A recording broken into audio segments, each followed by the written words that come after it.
अंदर जब बीच धार में पहुंचे हैं तो क्या हुआ कि छाती तक जल में घुस गए रे के सुनियो मेरे और दाती पीस के राजा ने दाती पीस के राजा ने वो घड़ा कलियो उठाई।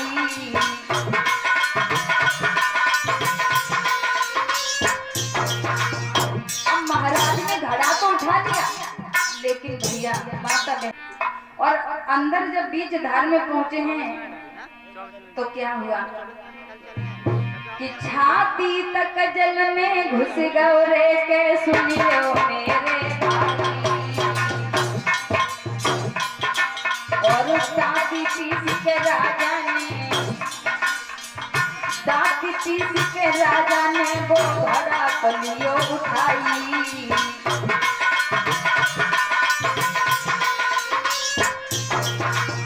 अब महाराज ने घड़ा तो उठा लिया लेकिन भैया माता बहनों हिम्मत नहीं पड़ी और जो निकल करके आए हैं तट पे महाराज के बाहर साहस छूट गया और एक कदम ठोकर लगी घड़ा धरनी गिर छूट गयो।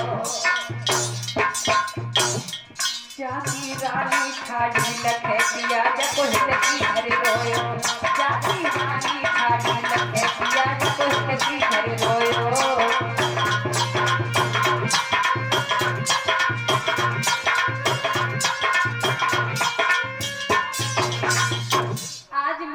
जैसे ही बाहर आए और जैसे ही बाहर आए तो एकदम से ठोकर लगी और ठोकर लगने के बाद में घड़ा हाथ से छूट गया और फूट जाता है सारा जल बह गया। अब राजा रोने लगे और रोते रोते महाराज हरिश्चंद्र जी अपने मालिक के सामने पहुंचे और मालिक के सामने जब जाकर के पहुंचे हैं तो मेरे भगवत प्रेमियों कहा उस मेहतर ने घड़ा कहाँ है? नहीं बोले राजा। मैं पूछता हूँ घड़ा कहाँ है?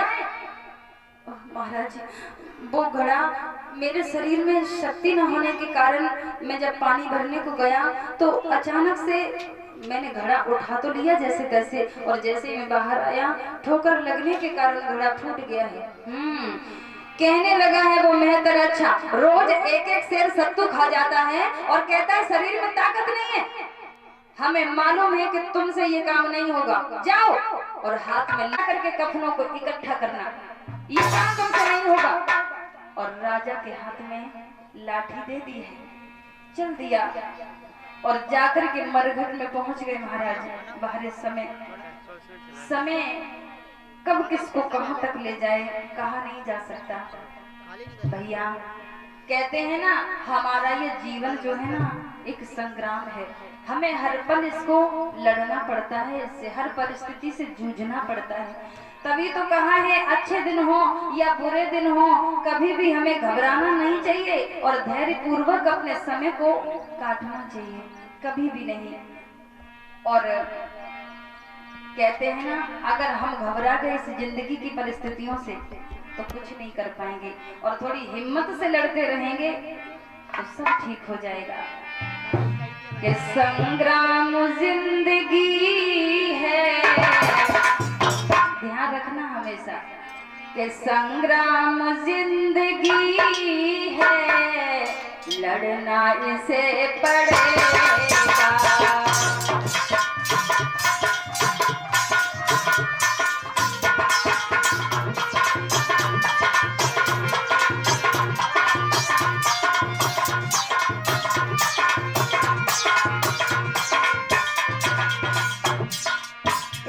बताइए इस दुनिया में कोई एक भी इंसान ऐसा बता दो जिसके जीवन में परेशानी ना आई हो, समस्याएं ना आई हो। किसी का जीवन ऐसा नहीं मिलेगा आपको। किसी भी व्यक्तित्व की बात बता दीजिए आप, कोई ऐसा नहीं है। सबके जीवन में परेशानियां हैं, संघर्ष है, हर पल संघर्ष है। संग्राम जिंदगी है, संग्राम जिंदगी है, लड़ना इसे पड़ेगा।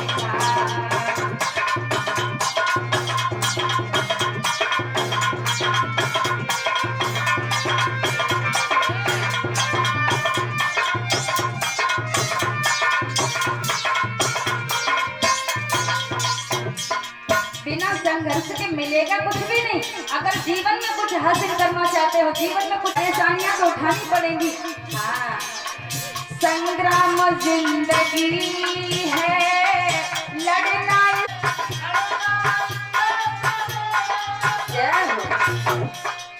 संग्राम जिंदगी है, लड़ना इसे पड़ेगा।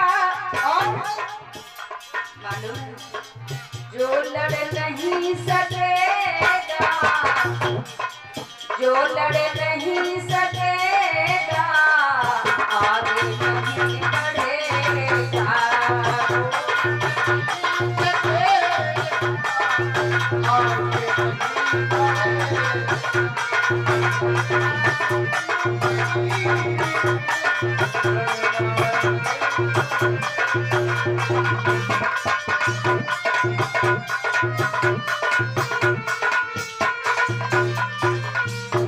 लड़ना है तभी तो कुछ कर पाओगे, बिना लड़े लड़ाई जीतोगे कैसे, है ना। बैठे बैठे कोई जंग थोड़ी जीती जाती है, जंग जीतने के लिए लड़ना पड़ता है, हिम्मत करके आगे मैदान में आना होता है। जो लड़ नहीं सकेगा, जो लड़ नहीं सकेगा, आगे नहीं बढ़ेगा।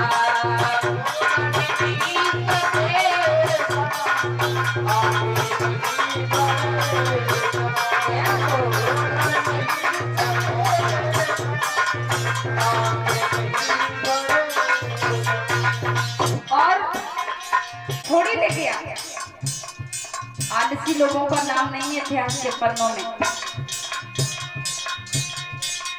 इतिहास कुछ नहीं है, संघर्ष की कहानी।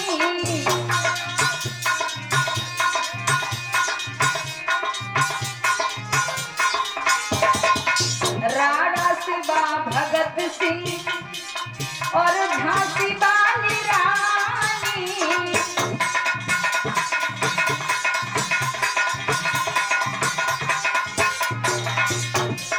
तमाम वो वीरांगनाएं, उन्होंने संघर्ष किया जीवन में हर पल, तब उनका नाम इतिहास के पन्नों में दर्ज हुआ है। ऐसे ही थोड़ी हो गया। राणा शिवा भगत सिंह और झांसी वाली रानी,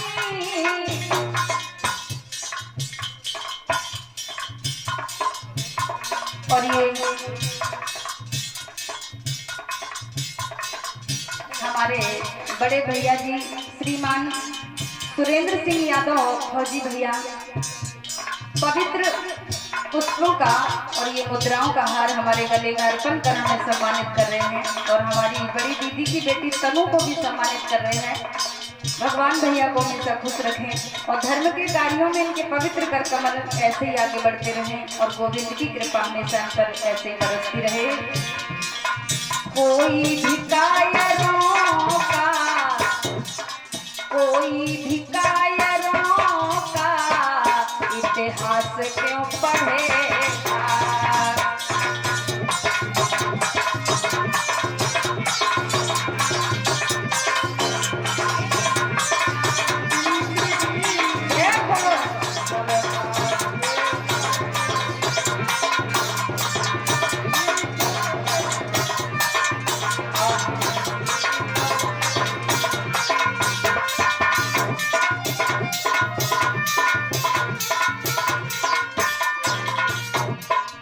और आओ लड़े स्वयं देवों से, वासना से, रोगों के राक्षसों से।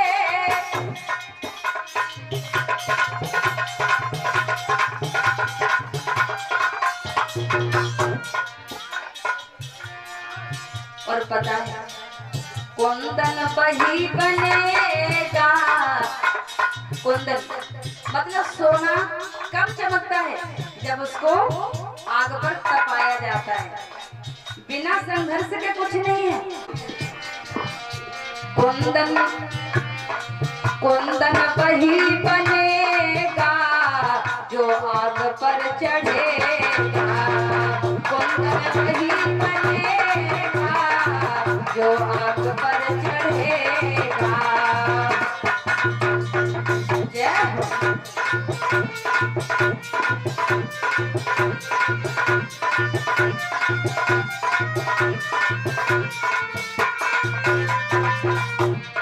संग्राम जिंदगी है, लड़ना इसे पड़ेगा।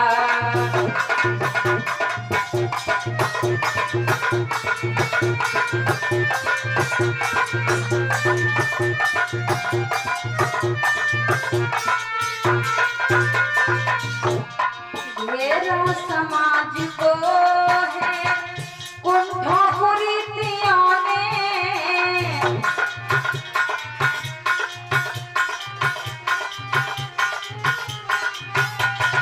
व्यसनों ने, रूढ़ियों ने, निर्मम अनीतियों, इनकी चुनौतियों से, इनकी चुनौतियों से है कौन जो भिड़ेगा। संग्राम जिंदगी है, लड़ना इसे पड़ेगा।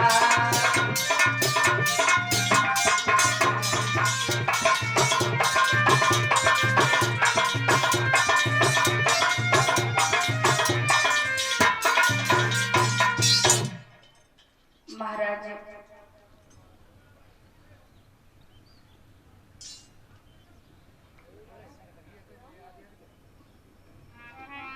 भक्तों, महाराज हरिश्चंद्र जी आज लाठी हाथ में पकड़ ली और अपने मालिक के आदेशानुसार चले हैं मरघट में पहुंचे जाकर के, और मरघट में जाकर के कफनों को इकट्ठा करने लगे, कफनों को एकत्रित करने लगे हैं।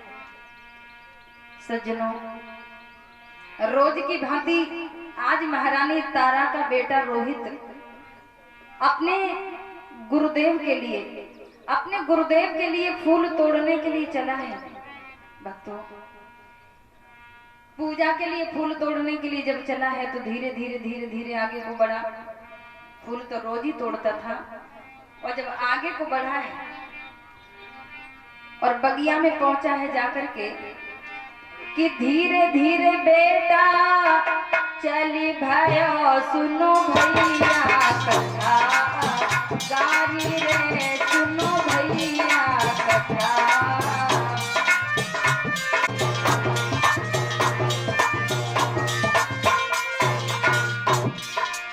वो बालक अपने गुरुदेव की पूजा के लिए फूल तोड़ने के लिए आगे बढ़ा है। बेटा पहुंचो बगिया में, तोलेगा तनय गए, आई रे तोले विश्वामित्र गए।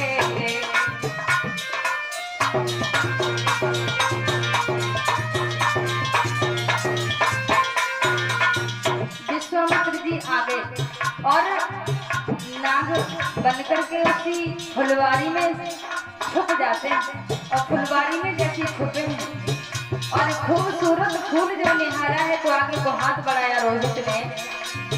फूल देख के रोहित ने जब हाथ बढ़ाए दियो, तोड़ने को जब हाथ बढ़ाए दो।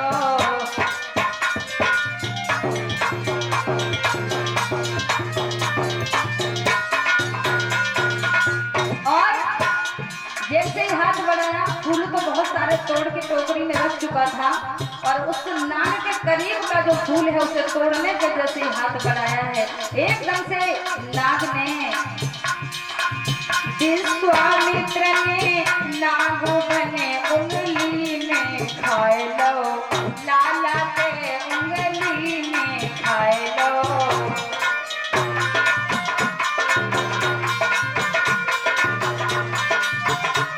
आप जल्दी ही आ जाओ। अब उस बच्चे की वो चीख, वो पुकार सुनने वाला वहां तो कोई था नहीं, और वो झटपटाने लगा, जमीन पर गिर पड़ा है, रो रहा है वो छोटा सा बच्चा। लेकिन विश्वामित्र जी ने क्या किया है, विश्वामित्र जी स्वयं चले और काशी की गलियों में जाकर के आवाज लगा दी है, अरे काशी के लोगों, हमारी बात सुने सभी लोग। कि काशी के लोगों गजब भयो, काशी के लोगों गजब भयो, एक लाल बाग में आया है, लाल बाग में आया है।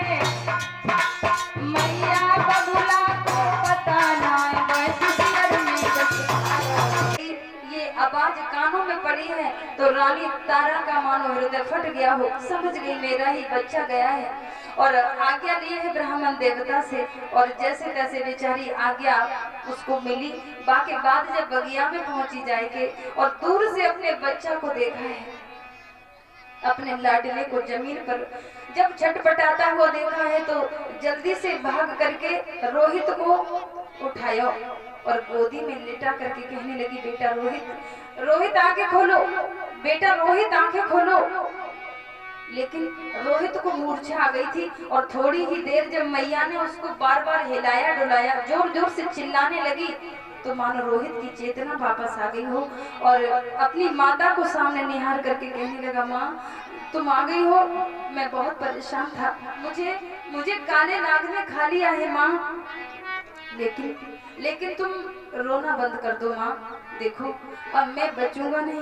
माँ कहने लगी, नहीं बेटा तुम्हें कुछ नहीं होगा। लेकिन रोहित अपनी मैया के हृदय से लिपट गया है और कहने लगा, क्यों रो रही है मात तू,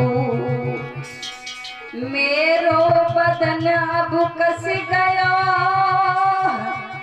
एक फूल में बिसियर हतो, हमको तो मैया डस गयो।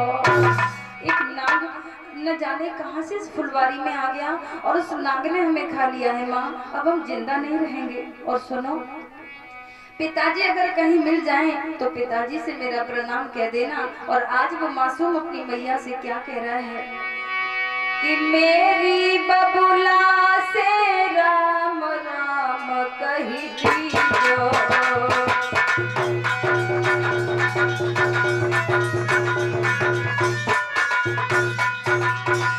पिताजी अगर तुम्हें मिले तो मेरे पिता को मेरा प्रणाम कहना मैया।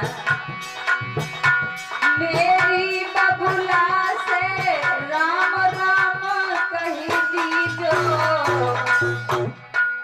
प्राण भले ही जाए। मैया या धर्म के कारण हम और आप यहाँ तक आए हो, चाहे कितनी भी परेशानी आ जाए धर्म को कभी मत जाने देना माँ। आज वो बच्चा अपनी माँ को समझा रहा है, प्राण भले ही जाए, धर्म मत दीजो माँ, प्राण भले ही जाए।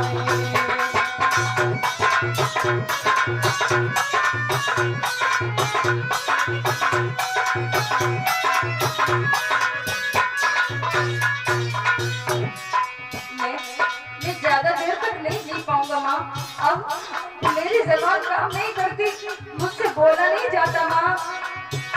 मेरी बात हमारी बिगड़ने लगी जबान,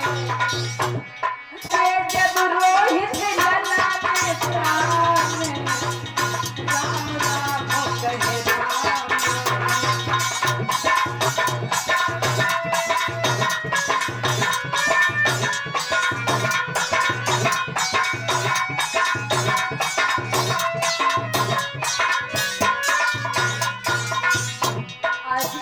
अपनी माँ की गोदी में रोहित के प्राण निकल गए, चाची माटी रह गई पड़ी के पिंजरा खाली कर गयो है।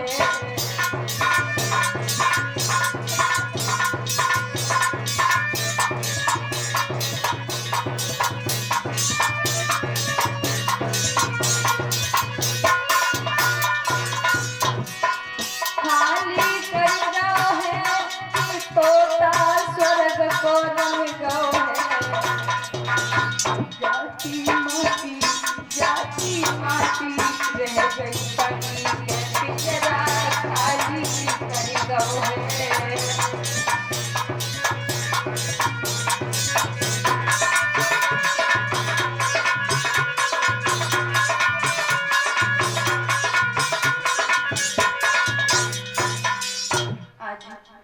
अपनी माता की गोद में जब रोहित के प्राण निकल गए, शरीर निष्प्राण हो गया है, और आज अपने बच्चे की लाश जब देखी तो उस दुखियारी माँ की हालत खराब हो गई। जोर जोर से रोने लगी, बेटा रोहित, तुम मुझे छोड़ के नहीं जा सकते। अब तुम्हारे बिना अब मेरा कोई भी सहारा नहीं है। तुम्हारे पिताजी पहले से ही मेरे साथ नहीं है, बताओ मैं कैसे जिंदा रहूंगी। और अपने लाडले की लाश पर जब फपकने लगी है महारानी तारा, बेटा मेरे लाला मेरे, तू कहाँ गयो बेटा।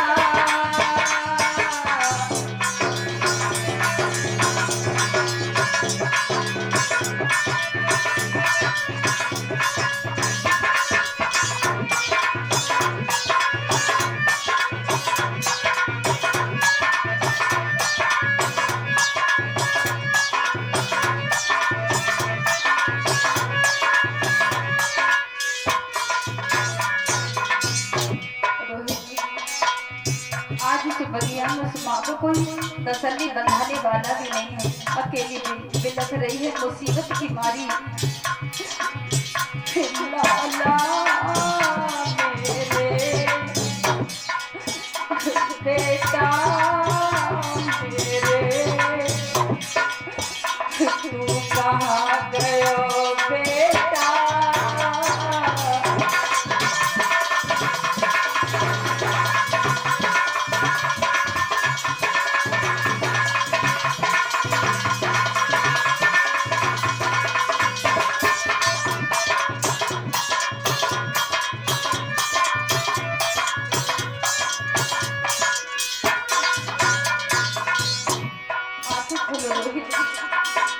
ओ बेटा मोए धीर बंधाए दे,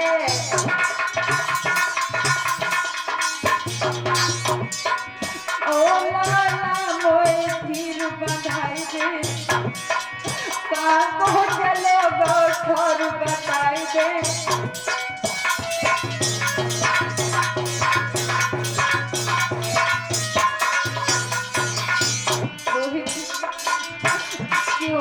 मेरी गोदी में लेटा बेटा मेरे, लाला मेरे, तू कहाँ गयो बेटा।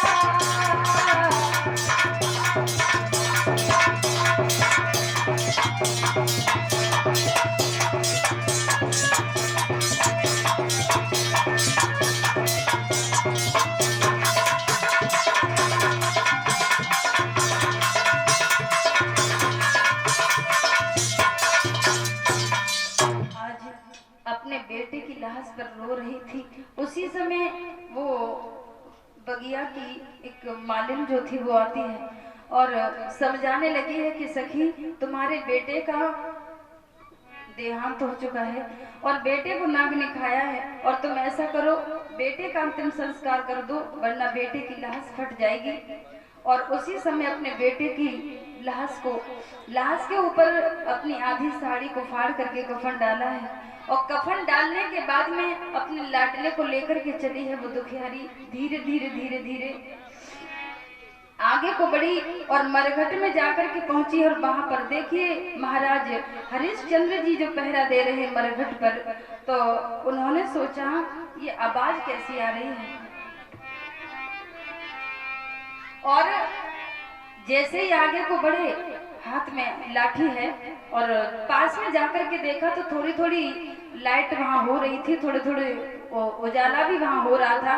तो जब चेहरा देखा है तो सोचने लगे ये तो मेरी ही रानी है, और पास में आकर के जब देखा है तो रानी ने महाराज को पहचान लिया और कहने लगी आप यहाँ। हाँ, रानी ने कहा महाराज हमारा बेटा इस दुनिया को छोड़ के चला गया है, इसका अंतिम संस्कार करने को मैं यहाँ पर आई हूँ। राजा कहने लगे अंतिम संस्कार करना है तो पहले तुम्हें कफन देना पड़ेगा और बिना कफन के मुर्दा नहीं जल सकता। रानी ने जैसे ही अपने पति के इतने शब्द सुने हैं तो फपक फपक के रोने लगी और कहने लगी महाराज आप ऐसी बात कर रहे हो? ये आपका बेटा है और अपने बेटे के लिए आप ऐसे बोल रहे हो। बेटे के साथ तो कम से कम ऐसा मत करो। मेरे ऊपर तो थोड़ी